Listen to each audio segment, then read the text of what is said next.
Hey, football fans. First off, it's the YouTube debut of this bad boy. This is obviously it's the Road Rogers jersey. That nice white jersey. It looks great. So I finally got it, and I wore this for. I have this bad boy on because I'm still on cloud nine over the Monday night game. Oh man, we needed that one. We did. Rodgers needed that one, but the team needed that one, and it was your typical Packers game. It was your typical Packers game. Rodgers did his thing. Jones, oh boy, Jones was a beast. Devontae got his yards, and the defense did enough. It was a typical Packers game. But yeah, Aaron Jones was the true star of that game. 4 touchdowns, 3 receiving, 1 on the ground. First running back to score 4 touchdowns on a Monday night game since Marshall Faulk did it back in 2000. Of course, during the St. Louis Rams' greatest show on turf era, which saw them go to the Super Bowl twice. But yeah, so Jonesy, he stole the show in the Packers 35-17 win, and it was an important win. Technically, the Packers are the first place team in the NFC North because that win was a divisional win. So we're on top at 1-1. The Bears are 1-1, and the Vikings and Lions are down to 0-2. The Vikings, oh goodness, another missed field goal. The Vikings in kicking, they just don't mix, don't do they? I think it dates back farther than Blair Walsh. This goes all the way back to was it Gary Anderson, who was supposed to be this great kicker who never missed, and he missed the wrong time in the NFC Championship all those eons ago. But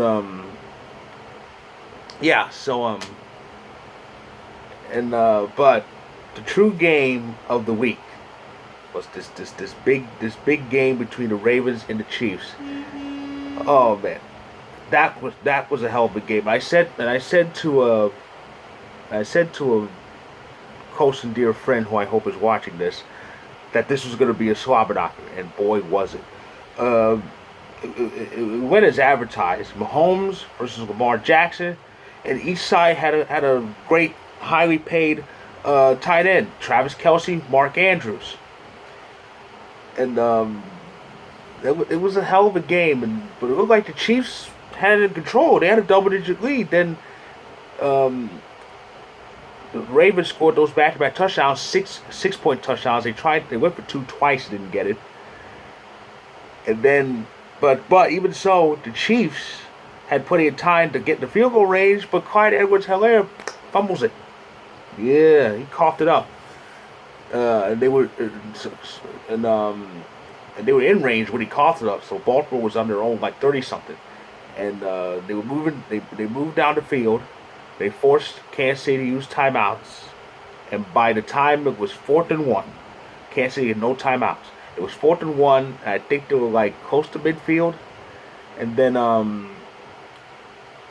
and then you see John Harbaugh shouting, Lamar, you want to go for this? Obviously, Lamar said yeah. So 4th and 1, Lamar gets the ball to get out of his way. He gets it, and that's that. That's a great. That's one of the best clinchers I've ever seen. And the Ravens needed that too because they were kind of reeling from that overtime loss on Monday night. It was a heartbreak when I saw Lamar kind of make some mistakes. He coughed up the ball quite a bit, including in overtime. And Lamar got that 4th and 1 to clinch the game against of all teams, the Chiefs. So yeah, Lamar needed it, and Baltimore needed it, and John Harbaugh. I swear they're building a statue in Baltimore right now. But yeah, and that's why I go. He actually communicated with his quarterback. He did. He actually shouted to Lamar and discussed going for it. You know, if a certain coach actually discussed things with his Joe Montana as quarterback in January, the guy wearing this wouldn't be so disgruntled. But that's another story. Yeah, yeah. So it was another thrilling week. It was another thrilling week. Um, like I said, the Vikings game was close. Seattle lost their home opener, which is very surprising. Uh, King Henry was King Henry again. We all know what happens when King Henry is King Henry. Uh, Stiff arms get thrown, and yeah, so it's good for us fantasy owners because I have them in a league. Thank God. And Henry just Derrick Henry was all over the place, and because of his efforts, the game went to overtime, and Seattle fell to the Titans thanks to poor Russ. It was awful. Poor Russ was actually ran backwards, almost got sacked for a safety,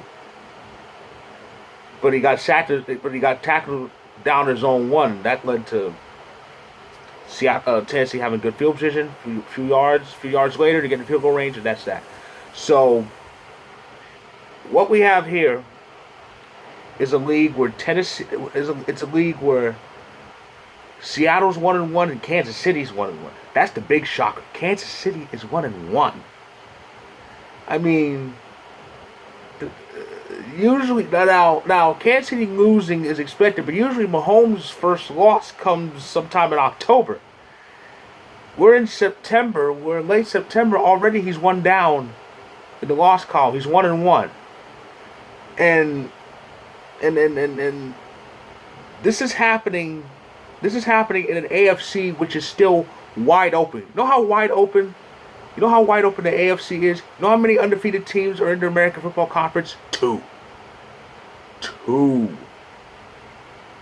2-0 teams in the AFC, and their teams we didn't think would get there. The Raiders and the Broncos. The Broncos are 2-0. Because, see, when the season started, I look at the Broncos and I think, well, Denver's waiting for the Avalanche. Of course, I'm an Avalanche fan. Of course, I'd say that. But Denver's waiting for the Avalanche because I don't. Nobody expects anything for the Broncos, but here they are at 2-0. We're in a league where the Broncos are undefeated, but the Chiefs, Packers, and Seahawks aren't. Oh, man. And of course, Tampa Bay's undefeated too because Brady's out there doing this thing. He threw for five scores. He's got 9 already in 2 weeks. Of course, the week began with that Thursday game, which was also great and thrilling. Washington originally missed a field goal, but some idiot jumped off sides 5 yards closer, and all of a sudden Washington makes it, and the Washington football team is 1-1, and the Giants are 0-2, wondering what the hell is happening. Of course, Dallas won with a last-second field goal, which is good for Greg Zuerlein because this is the same kicker who, in the opening day, he missed an extra point, and he missed a field goal that was 2 yards closer than that, but he nails 56 yards.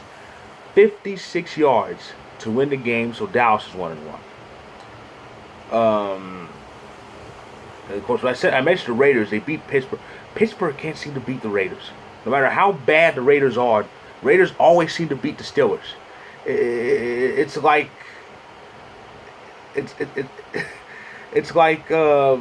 fate. It's like kismet. It's just gonna happen. It's an inevitability. Death, taxes, and the Raiders beating Pittsburgh. I have to. I have to go back to the Packers game. Like I said, Rodgers needed this because if the Packers start 0-2, the hammer is going to come down on them, and even I couldn't protect them from that. And as for Jared Goff, well, he was in the wrong place at the wrong time. I like Goff. I liked him with the Rams. He's a good quarterback, but he was just in the wrong place at the wrong time. He was in the Goat's Fortress, playing against a very pissed off Rodgers. You know, when Rodgers is angry, bad things happen. Bad things happen to his opponents. And as LA Knight says every Tuesday night on NXT, that's not an insult. That's just a fact of life. Yeah. Let's just have to throw that in. So anyway. The Panthers are undefeated too. They beat down the Saints. Of course, the Saints were coming out that big blowout win over us. And they only put up 7 points. My goodness. And the Bills have found their groove. Their groove is back. 35-0 over the Dolphins. Dolphins are a mess. They could lose their quarterback. Tua is injured. Speaking of injuries, while the Browns won, Jarvis Landry's now on the injured reserve, and that has me frantic because I drafted him in a few weeks and I had to make some adjustments. And it's not good for the Browns because their two best receivers are at least day to day. Beckham hasn't played yet, and now Jarvis is going to be out for at least 3 games. That's the report. He's on IR for the next 3 weeks. They say it could be longer, but that is not good. That's not good for Cleveland. Let's see if I can get Cleveland's schedule up here. Let's see. Let's see. 3 weeks. It's 3 weeks without Jarvis, and who knows if Beckham will be back. I hope it's this upcoming week here, because he needs to start playing. Okay, it's not that bad. Landry's out for the next 3 weeks. Now they beat Houston to go to 1-1 to improve to 1-1. Cleveland's next 3 games: Chicago, Minnesota, the Chargers. Those last 2 of those 3 are on the road, but it's Minnesota, the Chargers. Cleveland should beat them, and they should beat the Bears too, though. So it might be a bit tougher with Landry out, but if Beckham returns, they should win all 3 of those anyway. So that's my recap of week 2. It was a crazy week 2. Amazing. Only 32 games have played this season, and pretty much a good bit of them have been nail-biting, insane, and just all-out chaotic. This season is going to be fun. So, week 3 begins with the Texans hosting the undefeated Panthers. That should be a good one. That's the Thursday game. As far as regional coverage action, the Chiefs host the Chargers, and now Mahomes is pissed off, and so I wouldn't want to be the Chargers. Falcons and Giants face off in a battle of 0-2 teams. The Steelers host the Bengals. We all know how that's going to end. Ravens go to Detroit to face the Lions. The 2-0 Raiders host the Dolphins. Speed of 2-0. A couple 2-0 teams go at it. In the later window, the Bucks face the Rams. We all know what happened the last time the Rams faced the Bucks. The Rams won, and that was in Tampa. Monday night game last season. Sunday night game, oh boy. Packers, Niners in Santa Clara, or as I call it, Rodgers Kryptonite.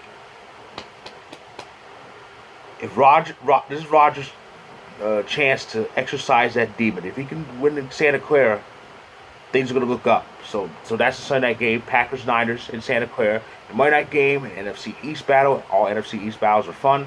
Cowboys host the Eagles. So yeah, so that's what's in store for us in week 3. That's my recap of week 2. If you like this video, click like and click subscribe. My story on Vocal about week 2 of this season will be in the description below when it's published. So check that out when it's up. And I'll be back to talk about the pennant races this upcoming Sunday night as the season comes down to the final week. So stay tuned.